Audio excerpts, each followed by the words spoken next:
निम्ति हामीले अहिले नै निर्णय लिएका हौँ। यो बडो महत्त्वपूर्ण लिएका हौँ किनभने एउटा कुरा बुझ्नुपर्छ, यो कोभिड-19 को कारणले गर्दा वर्ल्ड नै आज इकोनोमिक डाउनफलमा छ, नेसन पनि इकोनोमिक डाउनफलमा छ भने त्यसको असर सिक्किमलाई पनि 100% पर्छ र आज जुन स्थिति छ भोलि हाम्रो सिक्किमलाई साह्रो पर्ने अवस्था हुन सक्छ।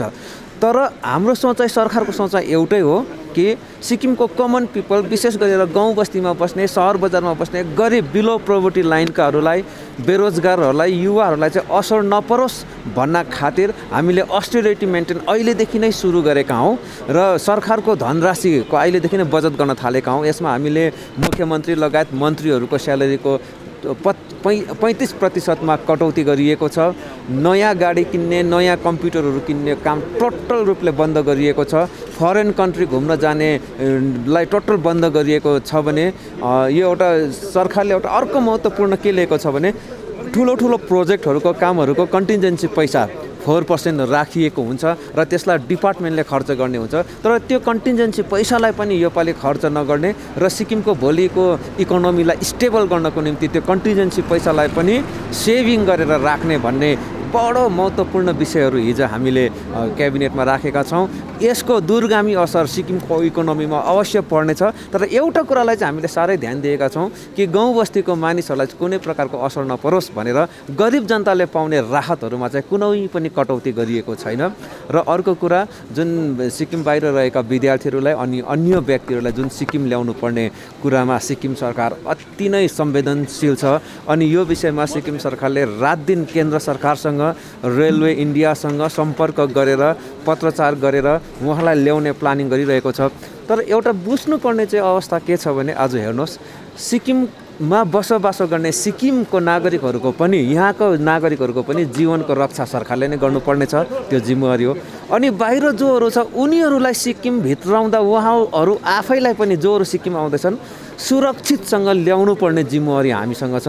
यो हतारमा भवनमा आएर हतारमा गर्नुपर्ने काम होइन, यो चाहिँ एकदमै सिस्टममा विथ प्लानिङ गर्नुपर्ने हो। किनभने हतारमा अतालिएर एउटा काम पनि बिग्रियो भने आज एउटा नागरिकको ज्यान असर पर्छ अनि एउटा नागरिकको ज्यान असर पर्नु भनेको त्यहाँबाट फिजिएर अरूलाई पनि असर पर्न सक्छ। त्यसकारणले गर्दा हामी बडो धैर्यतासँग हामीले एक गर्दै कम्ती गरेर हामीले सिक्किम भित्राउने प्लानिङ गरिरहेका छौँ। यसमा सरकारको धेरै खर्च हुन्छ। आज सरकारले आफ्नो फाइदाको लागि हेर्नु हो भने कम्ती खर्चमा एकैचोटि बसमा डङ्की ल्याउँदा हुन्छ, तर पैसा त बाँच्छ। त्यसो गर्दा सरकारलाई आउने आलोचनाहरू पनि अलिकति कम्ती होला, हामीलाई ल्यायो भनेर खुसी होला, तर त्यसो गर्दा उहाँहरूको पनि जीवन खतरामा पर्न सक्छ अनि यहाँ रहेकाहरूको पनि जीवन खतरामा पर्न सक्छ। यसकारणले गर्दाखेरि हामीले उहाँहरूलाई क्रमैसँगले कम्ती गरेर सिक्किम ल्याउने प्रबन्ध मिलाइरहेका छौँ। हिजो मात्र क्याबिनेटमा डिसिसन भइसकेको छ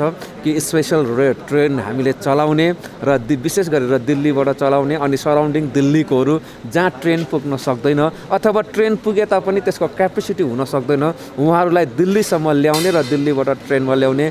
रेलवेलाई यसको विषयमा पत्रचार गरिसकिएको छ र सिक्किम बाहिर भएकाहरूलाई पनि हामी यति चाहिँ बिन्ती गर्न चाहन्छौँ, यो सिचुएसनमा एकदमै आत्मसंयम राखेर एकाअर्काको दुःखलाई बुझाबुझ गरेर अघि बढ्यौँ भने यो ठुलो महामारीबाट हामी बिस्तारै निक्लिन सक्छौँ भन्ने कुरा म तपाईँलाई बताउन चाहन्छु। ज्याकबजी, जस्तै यो कुरा तपाईँको सिक्किमको स्टुडेन्टको बारेमा बाहिरको लेबर्सहरू छन्, हामीले आज पनि देख्न पायौँ कि कतिपय लेबरहरू आत्तिएका हाम्रोमा आउँदैछन् र सोध्दैछन् हामी कसरी घर जाने भन्ने। हुन त फ्याक्ट्रीहरू खोलिएको छ तर बिचारा उहाँहरूको अब एउटा के भन्नु, अब त्यस्तै खालको घरको स्थितिले हुन गर्दाखेरि सबैजना जान चाहँदैछन् है। र यसको लागि चाहिँ सरकारले हिजो यसको बारेमा केही फैसला लिएको छ हैन? यो इन्टर स्टेट जुन माइग्रेन्ट लेबरहरू छ यसलाई पठाउने ल्याउने विषयमा चाहिँ हामीले केन्द्र सरकारले जारी गरेको गाइडलाइनलाई मान्नुपर्ने हुन्छ। केन्द्र सरकारले हरेक स्टेटलाई आफ्नो ठाउँमा नोडल अफसर एपोइन्ट गर्ने, कोअर्डिनेटर एपोइन्ट गर्ने अनि माइग्रेन्ट लेबरहरू कति छ त्यसको नम्बर कलेक्ट गर्ने, डाटा कलेक्ट गर्ने जिम्मा दिएको थियो। त्यो हामीले 24 घण्टाभित्रमा तपाईँले देख्नुभयो होला विभिन्न ठाउँमा टेम्पोररी पुलिस बुथहरू खोलेर गभर्मेन्टको हरेक मेकानिजमलाई एक्टिभेट गरेर हामीले त्यो सबै माइग्रेन्ट लेबरहरूको लिस्ट तयार गरेका छौँ र कुन स्टेटको कति रहेछ भन्ने कुरा यहाँको हाम्रो कोअर्डिनेटरले त्यो स्टेटको कोअर्डिनेटरलाई पठाइ पनि सकेको छ र अब उताको स्टेटको कोअर्डिनेटरले अथवा अर्को स्टेटको गभर्मेन्टले उहाँहरूलाई कस्तो प्रकारले लाने, स्पेसल ट्रेनमा लाने हो कि बसमा लाने हो, यो चाहिँ फेरि उताको स्टेटको जिम्मेवारी हुन्छ। हाम्रो जिम्मेवारी भनेको उहाँहरूलाई सकुशल जिम्मा दिनु हो र जति बेला उहाँहरूको हामीलाई इन्टिमेसन आउँछ त्यसको बादमा उहाँहरूलाई हामी सकुशल यहाँबाट पठाउनेछौँ। 100% आयुर्वेदिक दमादमन किट प्राप्त करें और अपने फेफड़ों को बिना किसी दुष्प्रभाव के घातक वायरस से लड़ने की शक्ति बढ़ाएं। फेफड़ों की ताकत बढ़ाने और साथ ही साथ एलर्जी, खांसी या फिर ब्रोंकाइटिस और अस्थमा जैसी बीमारियों से भी लड़ने के लिए राहत देती है दमादमन किट। इस किट में आप पाएंगे दमादमन सिरप, दमादमन चूर्ण, दमादमन हर्बराज हर्बल टी, जिसका मूल्य है 750 और आपको देने हैं सिर्फ 700 रुपए। Contact number 8597738095। तयारी फ्ल्याट लाखौंको बजेट। के तपाईले सिलगढीमा फ्ल्याट लिने सोच बनाउनु भएको छ? हजुर, यस्तै सुनौलो अवसर स्वागत रेसिडेन्सले यहाँहरु समक्ष लिएर आएको छ, जहाँ तपाईले लाखौं रुपैयाँको बजेटसँगै वास्तु अनुसार असल ढंगमा तयार गरेको सम्पूर्ण सुविधायुक्त 80 फ्ल्याटको अपार्टमेन्ट पाउनुहुनेछ। स्वागत residency near Nirmala convent hostel.